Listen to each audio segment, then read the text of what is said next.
Welcome to Jeremy's IT Lab. This is a complete course for the CCNP ENCOR Enterprise Core exam. This course will cover all topics you need to know to pass the ENCOR exam. The previous topic we looked at was MTU, the Maximum Transmission Unit. In this video, we will look at a different but related topic, the TCP MSS, Maximum Segment Size. In the MTU video, we dealt with layers 2 and 3, but the TCP MSS is of course a layer 4 concept because TCP is layer 4. However, because MSS deals with the maximum amount of data that can be sent in a single message, it's also very important to understand how MSS and MTU interact with each other. Here's what we'll cover in this video. First, we'll do a quick review of some TCP concepts, looking at the structure of the header, and reviewing the three-way handshake used to establish connections. We will cover TCP in more depth in another video, so for now, we will just review the relevant parts for this video. Then I will introduce MSS itself, explain how it interacts with MTU, and finally look at a concept called MSS Adjustment and how to configure it on Cisco routers. And watch until the end of the video for a bonus practice question from Boson Software's ExSim, my recommended practice exams for ENCOR. Let's get started with a review of the TCP header. In the CCNA course, we spent a lot of time talking about the source and destination ports, which are very important both for identifying the application layer protocol being used and for session multiplexing. The sequence and acknowledgement number fields are also very important for providing reliable communications and sequencing. There are a series of flags in the header. You should be aware of some of them, such as the SYN, ACK, and FIN flags. Window size is used for flow control. It allows a host to tell another host how much data it can receive before it will send an acknowledgement. Don't confuse this with the MSS, which we will look at soon.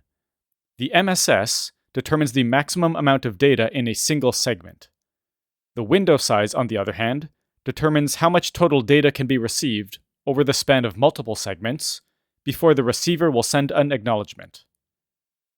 The fixed TCP header size is 20 bytes, from the first bit of the source port field to the last bit of the urgent pointer field. However, at the end of the TCP header, there can be options which expand it. The maximum size of the options field is 40 bytes. So just like the IPv4 header, the TCP header has a minimum size of 20 bytes and a maximum size of 60 bytes. The options field is relevant to this video because it is where a host specifies the maximum segment size. As you know, TCP is connection-oriented and uses a three-message exchange, called the three-way handshake, to establish connections. The host who wants to establish the connection sends a TCP message with the SYN flag set. In this case, perhaps PC1 wants to access a web page that is located on server 1, so it first tries to establish a TCP connection.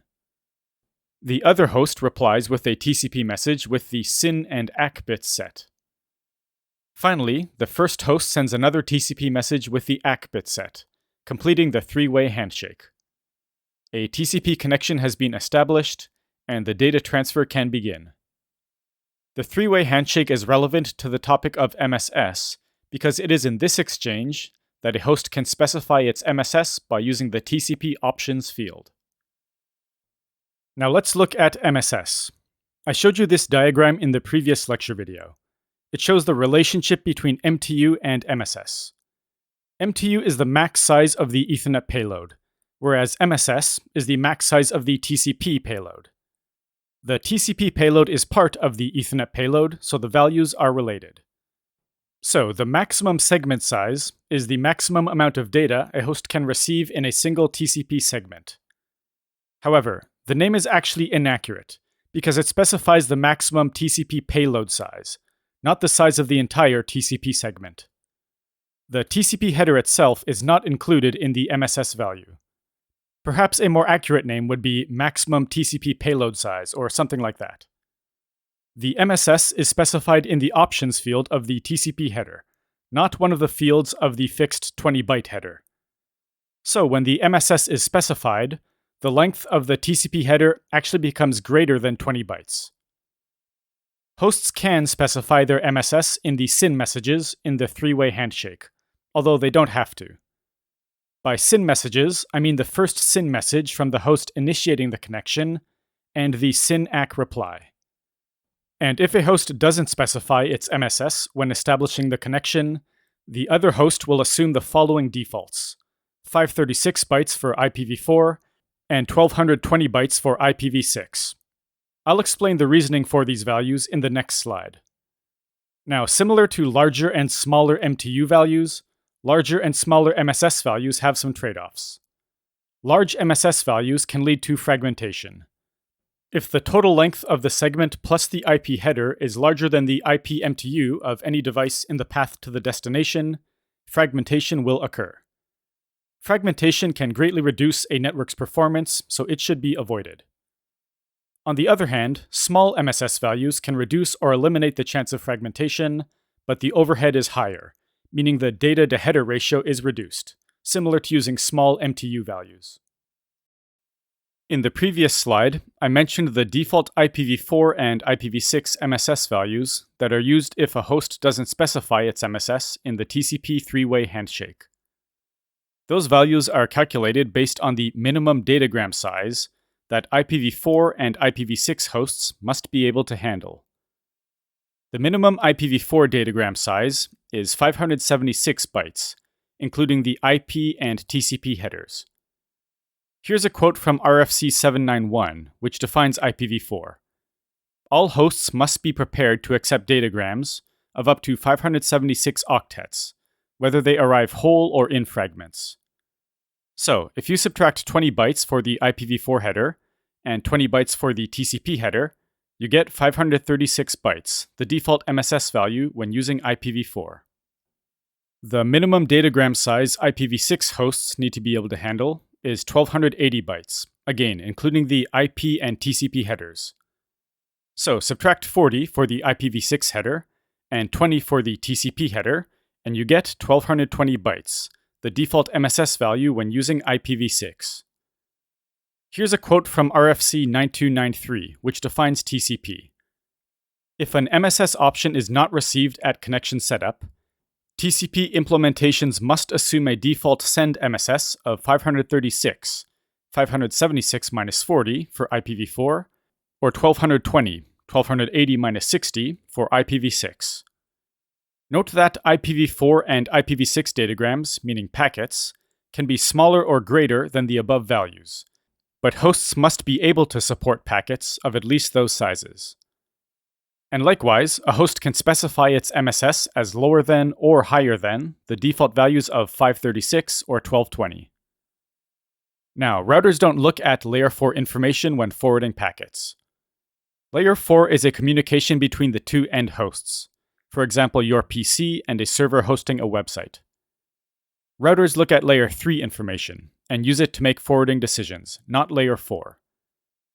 However, don't forget that routers can also be end hosts for network traffic, so they can participate in TCP connections with other hosts.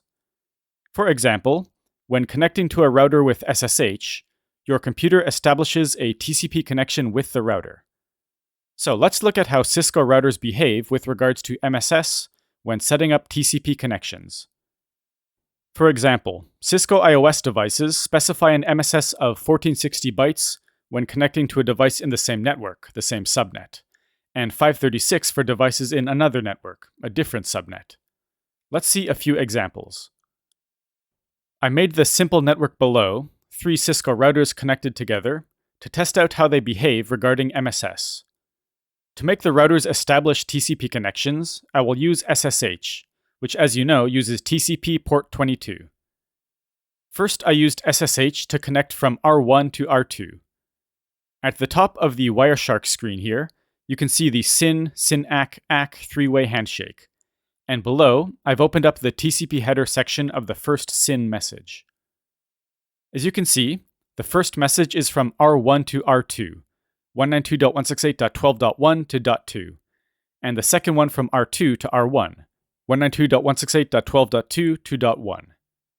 Here you can see the SYN flag in R1's first message, and the SYN ACK in R2's message. Notice that both use an MSS of 1460 bytes. That's because these routers are in the same subnet. And here, in the contents of the TCP header, you can see that MSS is specified as a TCP option, maximum segment size. Now, what if I used SSH to connect from R1 to R3? What MSS value would it specify? Let's check. This time I used SSH to connect from R1 to R3, which is in a different subnet. As you can see, both R1 and R3 used an MSS value of 536, as I mentioned a couple slides back. Remember, Cisco iOS devices will specify an MSS of 1460 when communicating with devices in the same network, and an MSS of 536 when communicating with devices in a remote network. Now, I want to be clear about exactly what these values mean.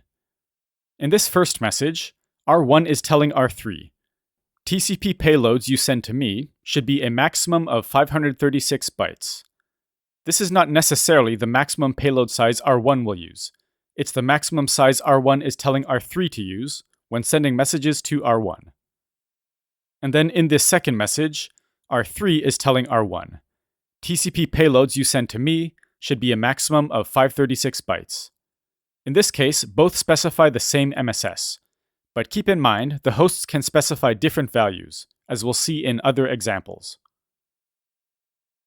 So, Cisco iOS devices specify an MSS of 1460 to remote networks, and an MSS of 536 for local networks. However, you can change that behavior. From global config mode, the command is iptcp MSS, followed by the value in bytes. In this case, I configured an MSS of 250. This command configures the MSS for TCP connections to and from the Cisco iOS device. I want to emphasize that point. This is for TCP connections from the router to another host, such as a server or another router. This does not apply to traffic that is simply passing through the router. In that case, the router doesn't care about MSS. It doesn't look at layer 4 information. Also, the value you specify in this command applies regardless of whether or not the connection is to a device in the same network or a remote network. So, R1 should now specify an MSS of 250, whether it connects to R2 or to R3. Let's test that. So I once again SSH'd from R1 to R2. As configured, R1 specified its MSS as 250. Next is something interesting. Even though R2 still has the default MTU settings, so it should be 1460 bytes for connections in a local network, if the incoming MSS value, meaning the MSS value specified by the host initiating the TCP connection, is lower, a Cisco iOS device will match its MSS to that value. So, R2 also specified an MSS of 250 for this connection. I then SSH'd from R1 to R3 again. Once again, R1 uses an MSS of 250 as configured. And like I just explained, because the MSS R1 specified is lower than R3's MSS, the default of 536, R3 matched its MSS value to R1's, and specified an MSS of 250 for this connection. In both of these connections, all devices will be using a maximum TCP payload size of 250 bytes. Now, what if it's the other way around? I used SSH on R2 to connect to R1. Because we haven't configured the MSS value on R2, it specifies the default MSS value of 1460. The MSS R2 specified is higher than R1's configured MSS, 250, so R1 did not match its MSS to the same value R2 specified. Now, both routers have specified a different MSS. R2 tells R1, you can use an MSS of 1460, and R1 tells R2, you can use an MSS of 250. What happens? These debug message excerpts on R2 show us what happens. In blue, I've highlighted that R2 is advertising MSS 1460, and its peer R1 is advertising 250. Then in green, it says MSS is 250. This means that R2 accepted that the MSS will be 250 for this connection. Both sides will use the same MSS. They won't each use a different one. I will explain this more in the next slide. I then SSH'd from R3 to R1. R3 still has the default settings, so it specifies 536 for this connection. Again, the MSS specified by R3 is higher than R1's configured value of 250, so R1 does not match its MSS to R3's. Instead, R1 specifies the value of 250 that we configured on it. Here are excerpts of debug messages on R3, similar to the ones I showed above. Again, highlighted in green, you can see that R3 will use an MSS of 250 for this connection. Let's explore this concept more in the next slide. Many resources, including old RFCs, state that a different MSS can be used in each direction. So, using an example from the previous slide, let's say R2 specifies an MSS of 1460 and R1 specifies an MSS of 250. In this case, payloads R1 sends to R2 will be up to 1460 bytes, and TCP payloads R2 sends to R1 will be up to 250 bytes. However, a debug shows a different story. Let's see. On R2, I used the command debug IP TCP transactions, which displays debug messages for significant events in TCP connections. I then SSH'd from R2 to R1, and here are a couple of the debug messages that displayed. I showed these in the previous slide. R2 advertises an MSS of 1460, R1 advertises an MSS of 250, and then R2 ends up using an MSS of 250. There is another command we can use to verify this. On R2, I then use the command showTCP, which shows details about TCP connections to and from the router. I've highlighted the important part in green. Max data segment is 250 bytes. I used the same command showTCP on R1, and it also states max data segment is 250 bytes. So this confirms that a Cisco iOS device will conform to the lower MSS value. This is consistent with the MSS section of the latest RFC defining TCP, which is RFC 9293, published in August 2022. Keep in mind that other systems may behave differently. I only confirmed this behavior on Cisco iOS. To be honest, I first made this video with the assumption that each direction would use a different MSS, but after further reading and testing, I found that not to be the case. Now let's briefly look at the relationship between MSS and MTU. Because the MSS, the size of the TCP payload, affects the size of the overall Ethernet payload, MSS must take MTU into account. If the MSS is too large, the resulting packets may be larger than the MTU and require fragmentation. For that reason, a common MSS value is 1460 bytes. The reason for that is that 1500 is the default MTU for Ethernet, and if you subtract 20 bytes for the IP header and 20 bytes for the TCP header, you get 1460. So, many modern systems will by default specify an MSS of 1460 bytes. However, keep in mind that IP headers and TCP headers can be larger than 20 bytes if IP and/or TCP options are included, which could result in packets larger than the MTU. So, how can networks deal with that possibility? For any packets using IP and/or TCP options, it is the sender's responsibility to reduce the amount of data in the TCP payload by the same number of bytes. For example, if there are 8 bytes of options added, the payload size should be reduced by 8 bytes. This avoids the need for fragmentation. The standard MSS of 1460 bytes can still be used, but on a per-message basis, the sending host can adjust the TCP payload size as needed. Another case where the standard MSS of 1460 bytes can lead to issues is with things like GRE tunnels, which add additional headers and will require a lower MSS.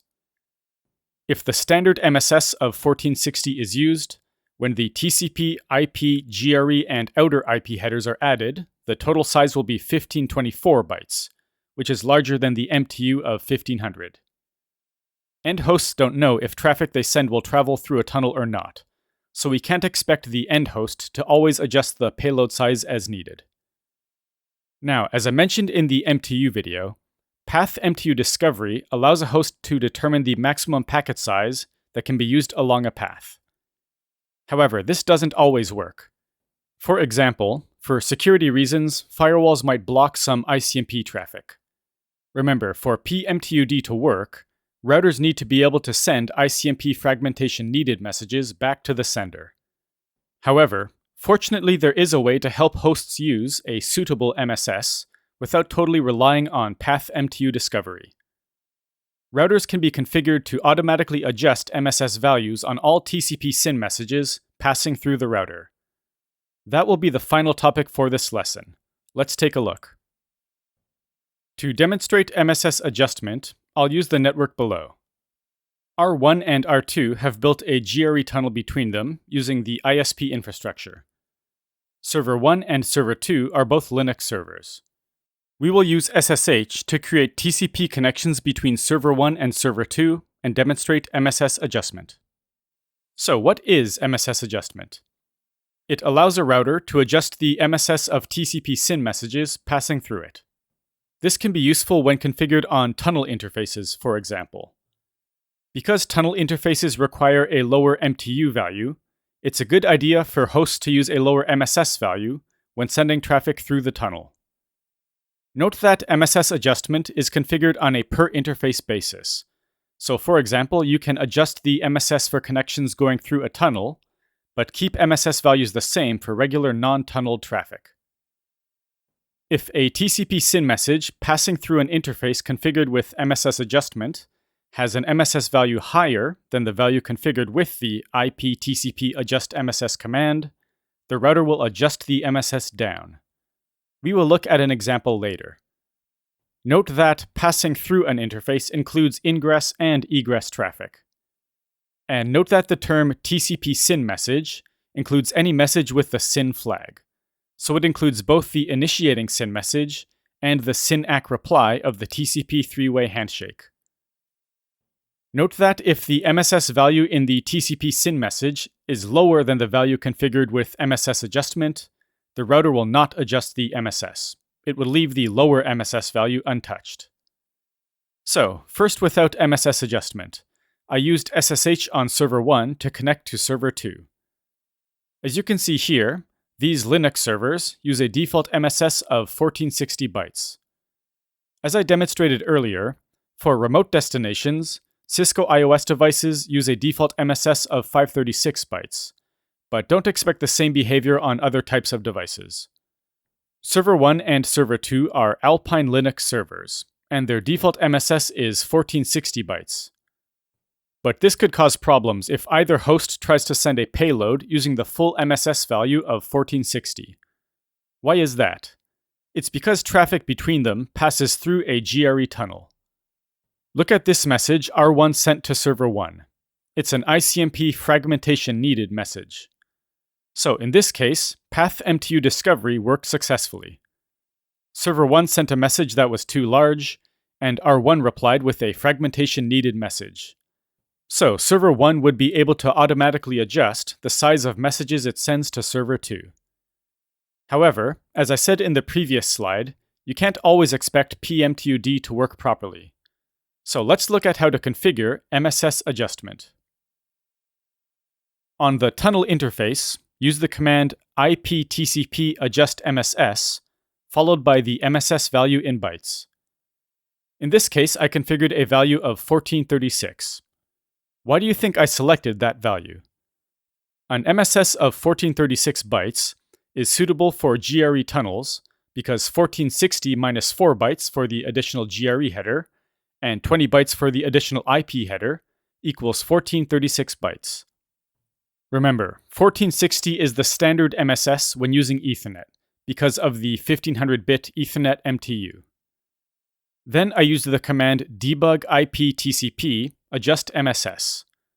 This will display debug messages whenever R1 adjusts the MSS of a TCP SYN message. Then I used SSH again to connect from Server 1 to Server 2. First, I get these debug messages on R1. Note the part I highlighted in green. R1 adjusted the MSS Server 1 specified in its SYN message from 1460 to 1436. And after it, there was another debug message, indicating that R1 adjusted the MSS Server 2 specified in its SYN-ACK message from 1460 to 1436. So that's how MSS adjustment works. In this example, we configured an MSS of 1436 bytes. Keep in mind that depending on the tunnel type, you might need to use a different value. For example, if it's a GRE over IPsec tunnel, even more additional headers are added, so the MSS value will have to be even lower. Here are the new commands we looked at in this video. Although it might take some time to properly understand the concepts of MSS and MSS adjustment, their actual configurations are quite simple, so we only looked at a few new commands in this video. In the next video, we will try these commands out in a lab, and as always, I recommend experimenting with them in your own labs too. Here's what we covered in this video. MSS dictates the maximum TCP payload size. Because they both deal with the maximum size of messages, MTU and MSS are interrelated. It's important to note that MSS is a function of TCP. It does not apply to other traffic such as UDP traffic. UDP traffic needs to rely on other methods such as path MTU discovery or manually adjusting MTU values to avoid fragmentation. Okay, now let's move on to the quiz. And after the quiz, we will look at a bonus question in Boson Software's ExSim, my recommended practice exams for ENCOR. Okay, here's question 1. Which of the following statements are true? Select 2. Pause the video now to select the best answers.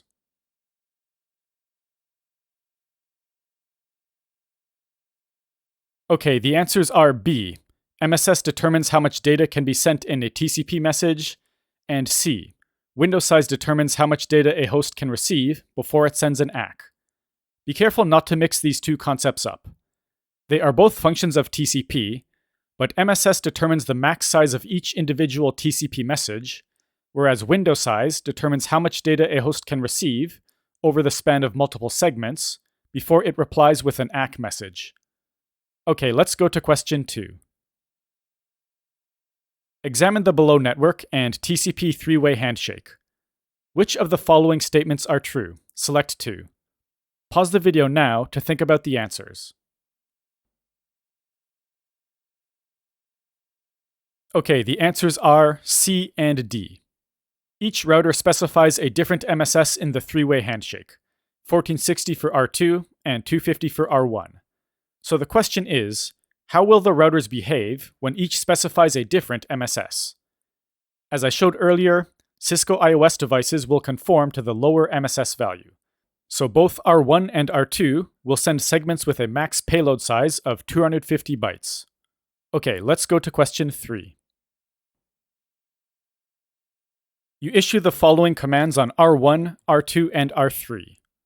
R1 then initiates a TCP connection to R2. Which of the following statements are true? Select 2. Pause the video now to think about the correct answers.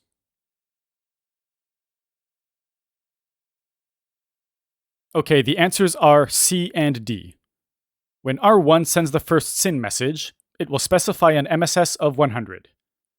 R2's configured MSS is 200. However, because the MSS specified by R1 is lower than R2's, R2 will match its MSS to R1's. So both will specify an MSS of 100 bytes. Okay, let's go to question 4.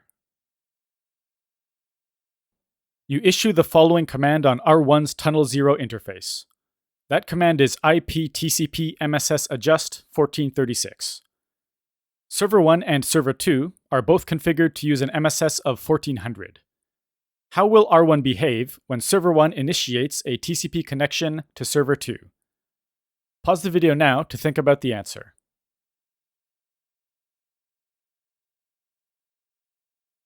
Okay, the answer is A. It will leave the MSS values at 1400. When a router interface is configured with the IP TCP Adjust MSS command, it will only adjust the MSS if the value in the SYN messages is greater than the value configured on the interface. In this case, the MSS value of 1400 is lower than the configured 1436 value, so R1 will not adjust the MSS values. Okay, let's go to question 5. You issue the following command on R1's G00 interface. That command is IP MTU 1450. Which of the following commands should be used on the Tunnel 0 interface to avoid fragmentation? Pause the video now to think about the answer. Okay, the answer is D. IP TCP Adjust MSS 1386. Let me explain why it is the best answer. So here's an example frame traveling over the GRE tunnel. And here are the sizes of each header and trailer. We want to find this value, the data. Although MSS means maximum segment size, keep in mind it actually specifies the maximum TCP payload size, not segment size. So we specified an MTU of 1450 bytes. That's the maximum IP packet size. If we subtract 20 bytes for the outer IP header, 4 bytes for the GRE header, 20 bytes for the inner IP header, and 20 bytes for the TCP header, we get 1386. That is the maximum TCP payload size that can be sent over the GRE tunnel without resulting in fragmented packets, so it is the best answer. Okay, that's all for the quiz. I hope this video was helpful.